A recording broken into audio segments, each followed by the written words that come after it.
मीरट का अगर ये केस टाइम रहते नहीं खुलता, यानी समय रहते अगर इस केस की पूरी सच्चाई सामने नहीं आती तो एक और कत्ल हो चुका होता। शायद इतनी देर हो जाती कि किसी ने सोचा भी नहीं था। ये केस भी कुछ अटपटा सा है। क्या है पूरा मामला, चलिए जानते हैं इस रिपोर्ट में। आपने इश्क का काला जादू सुना होगा, तंत्र मंत्र सुना होगा। साहिल के कमरे ने वो राज उगला। उसकी दर और दीवार से झांकने के बाद जो चीजें बाहर आई वो बताती हैं कि ये आम कत्ल नहीं है, बल्कि इस कत्ल के पीछे कुछ डर था। इस कत्ल के पीछे कुछ अंधविश्वास था। इस कत्ल के पीछे जादू टोना था। इस कत्ल के पीछे मौत और जिंदगी को लेकर एक खौफ था। एक शख्स होता है इंग्लैंड से 2 साल बाद इंडिया आ रहा होता है। उसे ये पता था कि उसकी बीवी के साथ उसका रिश्ता ठीक नहीं, मामला डाइवोर्स तक पहुंच चुका है। लेकिन बीवी का बर्थडे था और वो सोचता है कि क्या पता हमारे रिश्ते को सुधर जाए, मैं लास्ट बार ट्राई तो जरूर करूंगा, क्योंकि आखिरकार उसकी 6 साल की बेटी का सवाल था। उसको उसके फ्यूचर की फिक्र थी। तो 24 फरवरी को वो दिल्ली में लैंड करता है। 2 घंटे मेरठ का जो सफर तय करने के लिए एयरपोर्ट से 2 घंटे बाद अपने मेरठ के घर पहुंचता है, इस उम्मीद में कि उसकी बीवी के साथ उसके रिश्ते सुधर जाएंगे और बीवी का जो बॉयफ्रेंड है साहिल, उससे वो अलग हो जाएगी। लेकिन वह कुछ और सोच रहा था। इधर बीवी मुस्कान के जहन में कुछ और चल रहा था।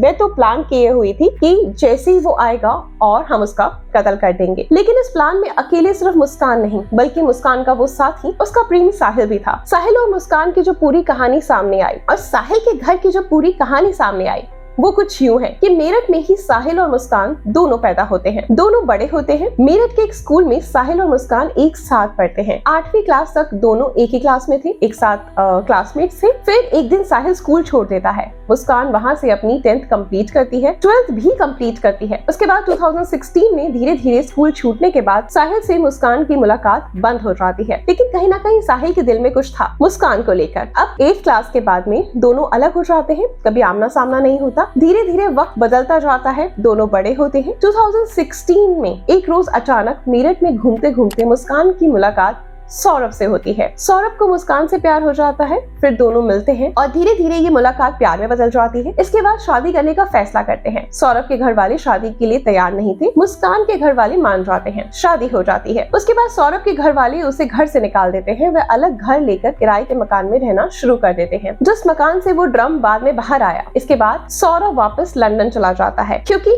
ताकि वो अच्छे से कमा सके और अपना घर का गुजारा अच्छे से कर सके, इसलिए वो लंदन चला जाता है। कोरोना का कुछ वक्त अगर छोड़ देते हैं तो वो ज्यादातर समय जो होता है वो बाहर ही बिताता है। इधर 2019 में, यानी कि शादी के 3 साल बाद, मुस्कान उस स्कूल में जहां वहां साहिल के साथ पढ़ा करती थी, उस स्कूल के कुछ स्टूडेंट्स का एक ग्रुप बनाते हैं सोशल मीडिया पर एक ग्रुप मिलता है उनको और वो रीयूनियन करने की सलाह बनाते हैं सोशल मीडिया के जरिए कि स्कूल में जो भी स्टूडेंट थे वो सारी चीजें आगे वो कहाँ कनेक्टेड है, सोशल मीडिया के जरिए इजिली आप ढूंढ सकते हैं, फाइंड आउट कर सकते हैं क्या बाकी के फ्रेंड्स कहाँ हैं, और ऐसे वो मिलके ग्रुप बनाते हैं और मिलने का फैसला करते हैं। इत्तेफाक से इस ग्रुप में सोशल मीडिया पर जो ग्रुप बना था, मुस्कान काफी एक्टिव रहती थी, उधर साहिल भी था उस ग्रुप में। दोनों की नजर पड़ जाती है और फिर अपने सारे पुराने साथी, पुराने क्लासमेट्स एक बार फिर एक दूसरे को नंबर एक्सचेंज करते हैं, बात करना शुरू करते हैं। उधर मुस्कान ने भी साहिल का नाम देखा और वो उसे पहचान लेती है। मुस्कान साहिल को देखकर, उसकी तस्वीर को देखकर उसकी तरफ अट्रैक्ट हो जाता है। दोनों एक दूसरे से नंबर एक्सचेंज करते हैं, बातचीत होने लगती है और आस पड़ोस में जो थे आपस में मिलने का फैसला करते हैं। धीरे धीरे स्टार्टिंग में तो वो 1-2 बार ही मिलते हैं, लेकिन उनको जो मिलना पसंद आता है, क्योंकि जो मुस्कान थी वो भी अकेली थी, यहाँ पर उसका हस्बैंड बाहर था, तो वो भी अपना अकेलापन दूर करने के लिए साहिल से अक्सर बार बार मिलना शुरू कर देती है। उधर इस बीच क्या होता है, साहिल की माँ की मौत हो जाती है और साहिल अपनी माँ से बड़ा करीबी था, बहुत प्यार करता था। माँ की मौत उसके दिमाग से निकल ही नहीं रही थी, बहुत बुरा असर डाला था उसके दिमाग पर। अपने आप को अकेला महसूस करने लगा। फिर अपने गम को भुलाने के लिए उसने जहाँ मुस्कान रहती थी उसी मोहल्ले में किराए पर घर ले लिया। लेकिन माँ उसके जहन से निकल ही नहीं पा रही थी। ऐसा लगता था कि उसकी माँ उसकी बातें जो करती थी वो सब कुछ उसके अंदर रोज रोज वही चीजें चलने लगी हैं। वो मेंटली डिस्टर्ब रहने लगा बेसिकली। ऐसे में एक कहानी सामने आती है। साहिल की माँ जो थी वो काफी समय पहले मर चुकी थी, लेकिन उसके जहन में वो बैठ चुकी थी। उसको लगता था कि हर समय उसकी माँ जो है उसके पास खड़ी है, उससे बातें कर रही है। जो अगर वो घर से जब लेट हो जाता था घर आने के लिए तो उसकी माँ उसको मैसेज करती थी, तो उसको लगता था कि माँ उसकी मैसेज कर रही है। वो खुद ही एक नंबर से, अपनी माँ के नंबर से मैसेज करता, फिर उसका रिप्लाई करता। ऐसी चीजें जो एक मेंटल ट्रॉमा होता है, ऐसे बहुत सारे लाइफ केसेस भी देखे गए हैं जिसमें कि एक व्यक्ति जो किसी अदर व्यक्ति से जब वो अटैच होता है, चाहे उसकी वाइफ, हस्बैंड होगा या फादर होंगे या मदर होंगे, तो वो इतने ज्यादा अटैच होते हैं कि उनको लगता ही नहीं कि वो सामने वाला पर्सन इस दुनिया में है ही नहीं। उनको लगता है कि ये वो हमेशा उनके साथ है और उनसे वो बातचीत कर रहे हैं और वो अकेले में उनको रिप्लाई भी करते होते हैं। अब ये कमजोरी जो साहिल की थी ये मुस्कान को पता चल जाती है। अब मुस्कान मन ही मन कुछ प्लानिंग करना स्टार्ट करती है।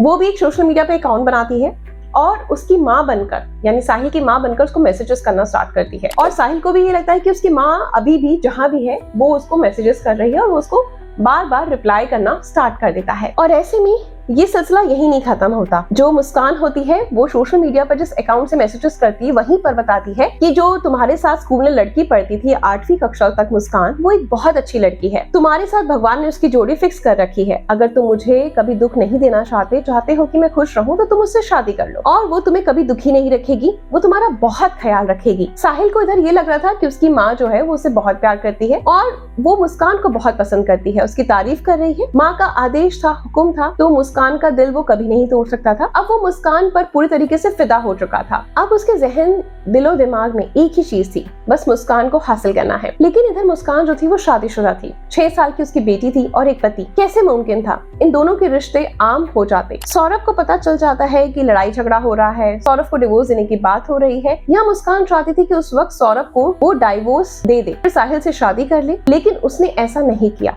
क्योंकि मुस्कान के दिल में कुछ और ही चल रहा था। लास्ट में जब साहिल के पूरे दिमाग में ये बात घर कर गई थी कि उसकी माँ ने और जिस लड़की के बारे में कहा है कि उसी के साथ तुमने जिंदगी बितानी है, तो मैं माँ का फैसला नहीं डालूंगा। अब उसने सोचा कि मैं इसको पाने के लिए किसी भी हद तक जाऊंगा। वो शराब पीने लगा, गांजा पीने लगे, अलग अलग तरीके के नशे करने लगा और माँ के गुजरने के बाद जो उसने कमरा लिया हुआ था किराए पर, वो उसके दरवाजों पर, दीवारों पर कुछ अजीब से तंत्र मंत्र चीजें लिखने लगा, कुछ टोटके के शब्द लिखने लगा। पूरा कमरा उसका बिखरा हुआ मिला, सिगरेट, बीड़ी, लाइटर, माचिस, कमरे में हर चीज बिखरी हुई थी। कभी कोई सिंदूर दिख रहा था, कहीं जगह कुछ नींबू दिख रहा था, कुछ गुड्डा दिख रहा था। अजीब अजीब चीजें उसके कमरे से मिली। जब पुलिस उसके घर में जाती है तो उनको ये सारी चीजें मिलती है। उसका जो कमरा था वो मुश्किल से 10 बाय 10 का रहा होगा। जैसे उसके कमरे में एंटर करते हैं तो दरवाजे पर लिखा हुआ था कि नमक स्वाद अनुसार, अकड़ औकात अनुसार। अब दरवाजा खोलकर जैसे अंदर जाते हैं, अंदर दाखिल होते हैं तो सामने दीवार पर भगवान शिव की एक तस्वीर दिखाई देती है। ये तस्वीर भगवान शिव की आदि योगी अवतार की थी। तमिलनाडु के एक कोयम्बटूर में जो लोग रहते हैं,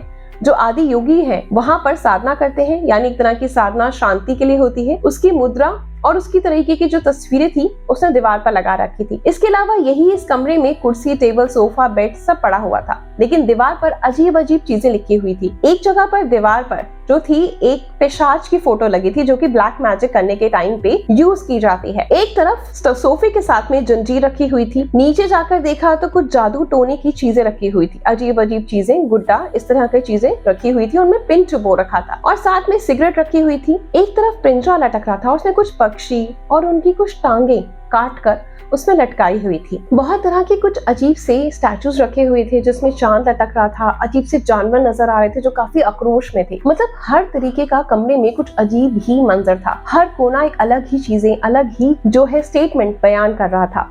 बहुत ही खराब चीजें थी जिसको देखकर कोई भी आम आदमी डर सा जाए कि आखिरकार इस कमरे में हर कोना कुछ अलग ही बात कहना चाहता है। लेकिन माँ की बात उसके दिल और दिमाग में बैठ चुकी थी। उसकी जिंदगी का मकसद था कि माँ का आदेश का पालन करना है। लेकिन इधर मुस्कान सौरभ को वो रास्ते से क्यों हटाना चाहती थी, इस सवाल का जवाब अभी सामने नहीं आया है, क्योंकि सामने वाला डिवोर्स मांग रहा था। लेकिन वो उसको डिवोर्स नहीं देना चाहती थी, बल्कि उसकी जिंदगी को खत्म करना चाहती थी। इस सवाल का जवाब अभी सामने नहीं आया, क्योंकि सामने वाला डिवोर्स मांग रहा था। चाहता था वो उसकी जिंदगी से हट जाए या उसको वो हटा दे, लेकिन फिर भी मुस्कान के दिमाग में ऐसा क्यों था कि वो उसको जान से मारना चाहती थी। और कैसे साहिल उसका साथ देने के लिए राजी हो गया, यानी सौरभ को जान से मारने के लिए तैयार हो गया। बेसिकली मुस्कान को ये आइडिया कहाँ से मिलता है? मुस्कान जो होती है, जैसे आपको मैंने स्टार्टिंग में कहा वीडियो की कि मुस्कान जो होती है वो साहिल से भी शादी नहीं करना चाहती, लेकिन वो सिर्फ उसको जाल में फंसाती है।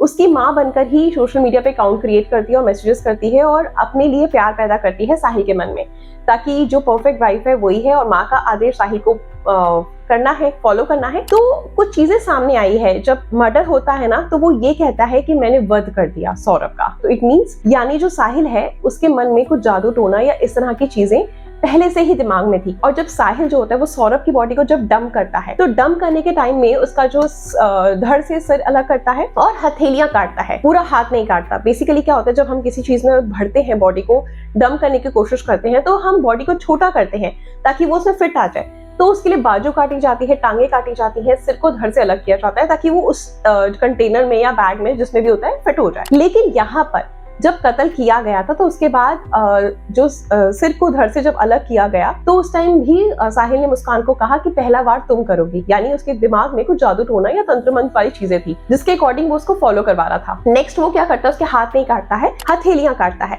उसके बाद वो सर और हथेलियों को लेकर अपने एक बैग में भरता है, बाकी बॉडी को ड्रम में डंप कर देता है और उन बॉडी पार्ट्स को अपने घर पर लेकर जाता है, जहाँ पे मैंने आपको बताया कि दीवारों पे कुछ अजीब अजीब चीजें चिपकी हुई थी, कुछ भगवान की फोटो थी, कुछ ऐसे पिक्चर्स थी जो जादू टोने के टाइम पर इस्तेमाल की जाती हैं, है ना, अलग अलग चीजें, कुछ गुड्डा मिला, कुछ पिन्स मिली उसमें लगी हुई।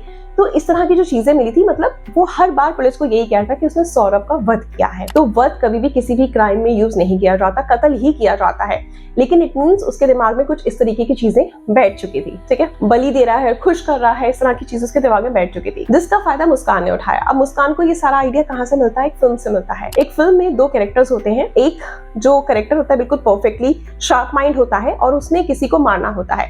अब वो ऐसे बंदे की तलाश करता है जो थोड़ा सा मेंटली डिस्टर्ब हो, खोया खोया बंदा हो। उसको एक पर्सन मिलता है जिसके फादर की डेथ हो जाती है, लेकिन सेम साहिल की तरह, जैसे साहिल की मदर की डेथ हो गई थी, लेकिन वो एक्सेप्ट नहीं कर पा रहा था। उसको लगता था कि उसकी मदर हमेशा उसके आसपास है। सेम यहाँ पर भी मूवी में भी ऐसे ही होता है कि उस पर्सन को लगता है कि उसके फादर आसपास है, और वही पर्सन जो हीरो होता है, जो विलन होता है, वो एक सोशल मीडिया पे अकाउंट बनाता है और कहता है फादर बनकर, और फादर बनके उस बंदे को मैसेजेस करता है कि तुम्हें इस बंदे का कत्ल करना है, तभी तुम्हारा पापा खुश होगा। जो रोल मुस्कान कर रही थी, मुस्कान ने भी सेम यही करा। पहले उसके दिमाग को पढ़ा कि साहिल ये सोच रहा है कि उसकी मम्मी आसपास है और वो उनसे नॉर्मली बातें करता था कि आप बैठ जाओ, आप खाना खा लो, आप ये सब चीजें कर लो। तो उसने उससे आइडिया लिया और उसका इस्तेमाल करा। अब वो क्या करती है, सोशल मीडिया पे जैसा आपको मैंने बताया अकाउंट क्रिएट करती है, माँ बनकर मैसेजेस करती है और बताती है कि यस, तुम्हारे जो परफेक्ट इंसान है वो है मुस्कान, तुम्हें उसी के साथ लाइफ स्पेंड करनी है। लेकिन जब बयान पुलिस को देती है तो वो कहती है कि मैं सौरभ से ना प्यार करती थी और एक समय था जब प्यार करती थी, लेकिन शादी के बाद वो प्यार खत्म हो गया था। मैं अकेली अपनी लाइफ को जीना चाहती थी बिना किसी रोक टोक के। मैं साहिल से भी शादी नहीं करने वाली थी, लेकिन साहिल को ये लगता था कि मैं उससे शादी करूंगी। मैंने उसको कत्ल करवाने के लिए सिर्फ साहिल का इस्तेमाल करा, और साहिल के दिमाग में कुछ जादू टोना था जिसके लिए वो चाहता था कि उसकी माँ खुश हो जाएगी अगर वो इस पर्सन को मार देगा, यानी कि सौरभ को मार देगा, क्योंकि तभी मुस्कान उसकी हो पाएगी। हालांकि मुस्कान डाइवोर्स दे सकती थी इजीली और जो है साहिल से शादी कर सकती थी, लेकिन उसने सौरभ को खत्म करना था, इसलिए उसने उसका इस्तेमाल करा, यानी साहिल का इस्तेमाल करा। ये सब चीजें सामने आई, और जैसा कि पुलिस को उसने बयान दिया कि वो बैग लेकर गया था, और जब वो पुलिस से मिला भी है, यानी साहिल जब पुलिस से मिला है, तो वो बहुत ही अजीबोगरीब बातें कर रहा था। ऐसा लग रहा था कि यस, उसका मेंटल स्टेटस जो है वो ठीक नहीं है और वो जादू टोने में खोया हुआ है। तो यानी अभी जैसा आपको मैंने स्टार्टिंग में बताया कि यहाँ पे एक और कत्ल हो जाता, वो कैसे, क्योंकि जब सौरभ को वो मार चुके थे, अगर सपोज पुलिस को नहीं पता लगता, तो अब साहिल क्या कहता मुस्कान को कि मेरे से शादी करो। मुस्कान शादी करना नहीं चाहती थी, या तो मुस्कान साहिल को मारती या फिर साहिल मुस्कान को मारता, तो एक और मर्डर हो जाता। यानी अगर वक्त रहते ये केस सामने नहीं आता तो एक और कत्ल हो जाता। बाकी आपका क्या कहना है इस पूरी स्टोरी के बारे में, कमेंट सेक्शन में जरूर बताइएगा।